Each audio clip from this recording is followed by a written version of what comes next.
Hello indie game fans, awesome indie games you might not have heard of released in April, so let's begin with Shadow of the Dead, an action roguelike title with a pure top-down camera as compared to the more isometric angle of others in the genre, which, to be honest, I'm not the biggest fan of, but everything else surrounding that is awesome. You are delving into dungeons to slay enemies, so not too much in terms of story, but there are a variety of character classes, powerful abilities and enemies to battle, not to forget the gigantic bosses as well. In fact, this really reminds me of Devil Slayer Raksasi, but with combat that is a little bit more fluid, but if you love roguelites, this is a no-brainer.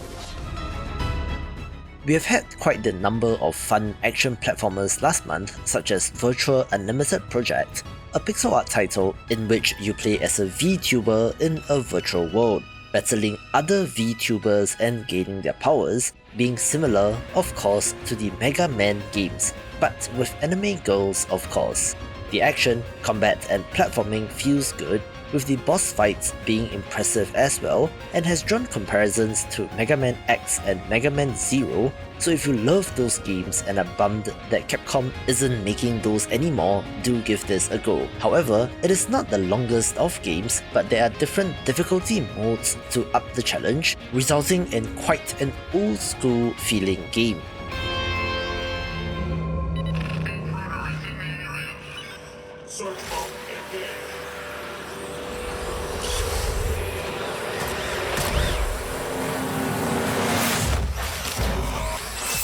As mentioned when I covered this in indie gaming this week, stealth games are difficult to come by these days, which is why every one of them is of interest, and I'm happy to report that Ereban Shadow Legacy is pretty decent, a 3D title in which you can turn into Shadow to reposition yourself and get the jump on the robotic enemies. The title looks sick and is well made, with there being a variety of gadgets at your disposal as well. Ever since the closure of Lindsay Works, who made the Origami games, there is a gap in the market for stylized third-person stealth titles, so hopefully this team will continue to iterate on the concept.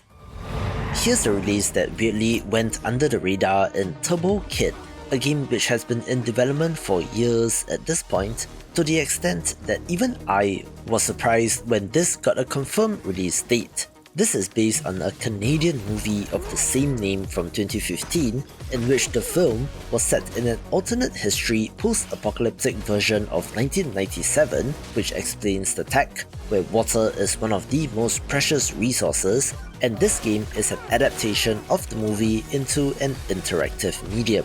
First things first, the game looks great, with the pixel art and animations being on point, along with some more modern effects like beautiful lighting, which makes this a joy. The main gimmick is your BMX bike, which you can use to explore the world, pulling off sick platforming tricks, and even using special abilities so that you can get to the next area. You can use a ramp to get momentum that you need to make a huge jump, or to use special tires to cling to and climb up surfaces, with quite the impressive map to explore as well. Combat is fun, with both melee and ranged weapon options, even being able to crash your bike into enemies for the initial attack. Although I wish the on-foot and on-bike sections can be more beautifully woven together. Still, there were a number of smaller Metroidvanias in April, and if you were to pick one, go for this since it feels more unique and has a cool theme. Zelda fans, this one's for you. If you were looking for an action-adventure game to play, give Kingsgrave a look, since it has you playing as a deceased king revived from the dead, only to find his kingdom overrun, now having to reclaim it piece by piece. The core action is alright, involving a lot of circle strafing and kiting enemies, but the exploration and puzzles are fun, along with Metroidvania-style abilities to gain so that you can access new areas. More interesting is that there are mini town building aspects in which you are gathering resources which are then used to upgrade the town and help the villagers, where I'm a sucker for town building elements in games, so of course this got my attention. The developer has given me some extra keys which I'm giving out via my newsletter. All you need to do is sign up via the link in the description below.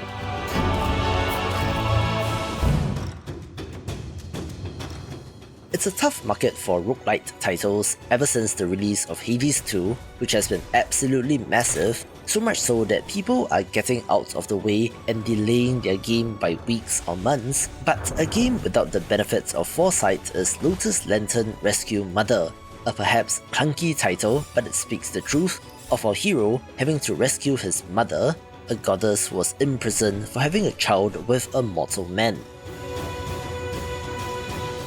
This is a Chinese mythology title, so our hero learns abilities from the Monkey King Sun Wukong himself, which translates to fast-paced and intense combat. I suppose you will get more out of this game if you know who Nezha and Erlang Shen are, but even if you don't, the core action is great enough to be of interest, and it's nice to see the modest success of a game like this.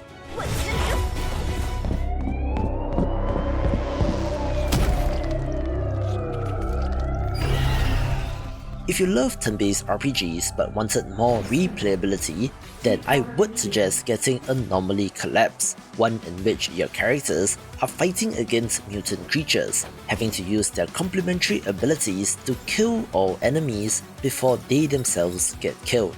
This is a run-based roguelite title, so there is permadeath and meta progression in between runs as you unlock more abilities and skills to power your characters. The anthropomorphic animal designs are neat, with each character having a specific role in which party composition will affect your strategy. This has a self-styled 1D or one-dimensional battlefield, so your characters and enemies are on a single plane, but you can move characters around and positions matter. Think of Darkest Dungeon combat, for example, so it's a neat take on the turn-based RPG. An awesome pixel art tactical RPG is Dream Tactics, one that is set in the dream world that is on the verge of collapse, and our heroines have to battle pillow enemies in order to save it. The developers say that it's a GBA-style strategy game, but I don't really know what that means, although they have nailed it in terms of visuals, while I love the ultra-minimalist pixel art, although I understand it is not for everyone.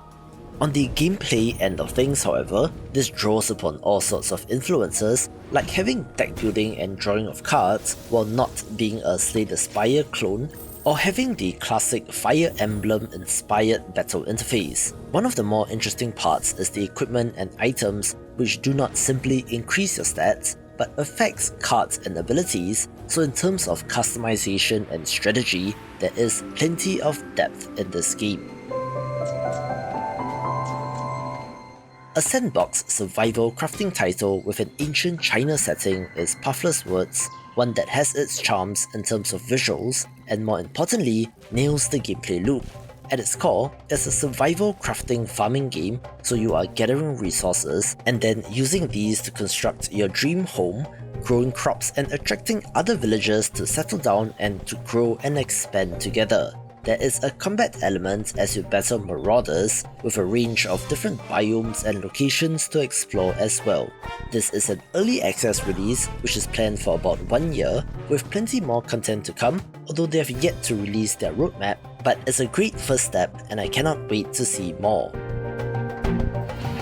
Korean game developers have been killing it as of late, with the next entry to join the prestigious club being The Devil Within Satgat, a stylish action platformer with some Souls-like influence in the combat, in which you play as a member of the Royal Guard sent to investigate the mystery of the Ereban Sting, a mysterious black tower that appeared one day and slowly began to corrupt and mutate those in the areas immediately surrounding it. The combat here is a highlight, as is the exploration, and has the potential to be something special, although it is an early access release at the moment with 3 massive stages and isn't all that interconnected in that Metroidvania sense, so we'll have to watch and wait a little, but it has the potential to be something special. Watch this video for more action platformers.